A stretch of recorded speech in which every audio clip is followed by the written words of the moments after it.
to one of our top stories now. Too much devotion to the dollar is widely regarded as one of the causes of the global financial crisis in 2008, aftershock still being felt in Europe today, of course.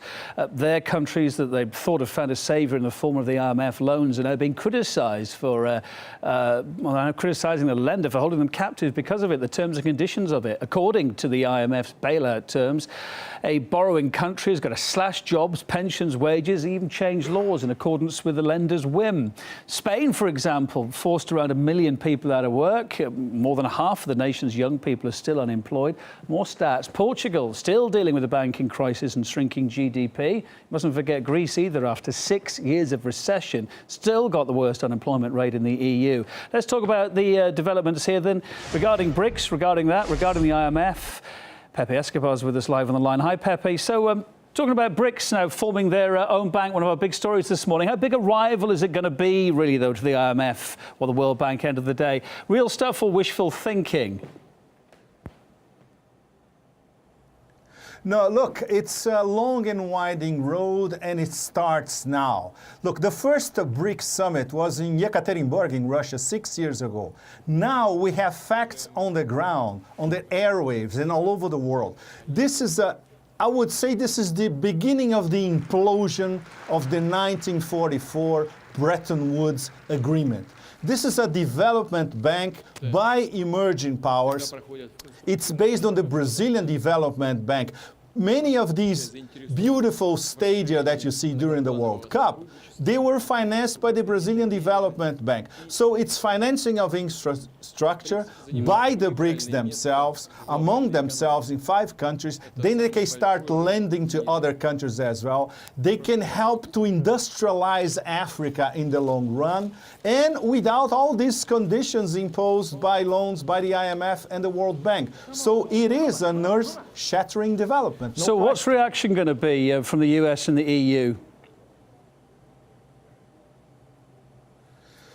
Well, I'm waiting for the reaction, especially from Wall Street and the City of London. In fact, the City of London, they had some investment analysts already writing columns in British media saying, oh, no, this is a flash in the pan, this is nothing. Of course, it's a model of incentivizing productive capitalism against casino capitalism as is practiced by the Western financial system, Wall Street, City of London, people laundering money everywhere, etc. So the BRICS, they have been thinking about this, I would say, closely, at least for the past 2 years.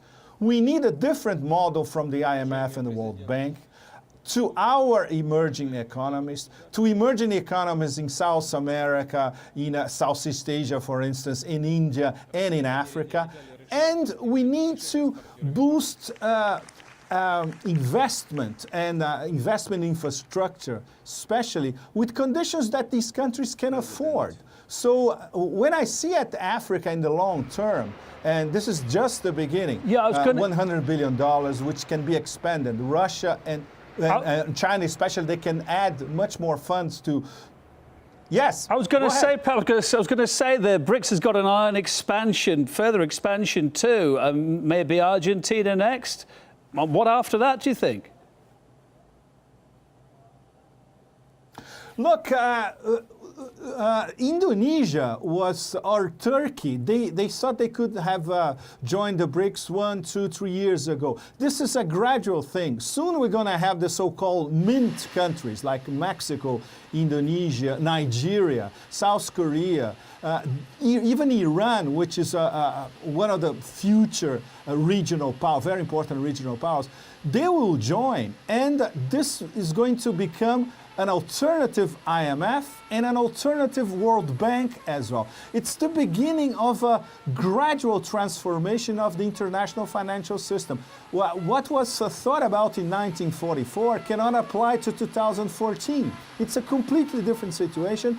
And finally, countries in the emerging world, in fact, in the global south, are getting their act together in acts and deeds and not just rhetoric. So, of course, the old hegemonic order they're not going to like it one bit. As you say, Pepe, big story developing there tonight. Thanks for that. Thanks for joining us in Sao Paulo. Glad you survived the football too. Pepe Escobar, Asia Times roving correspondent, live with us there. Thank you for being with us after the break.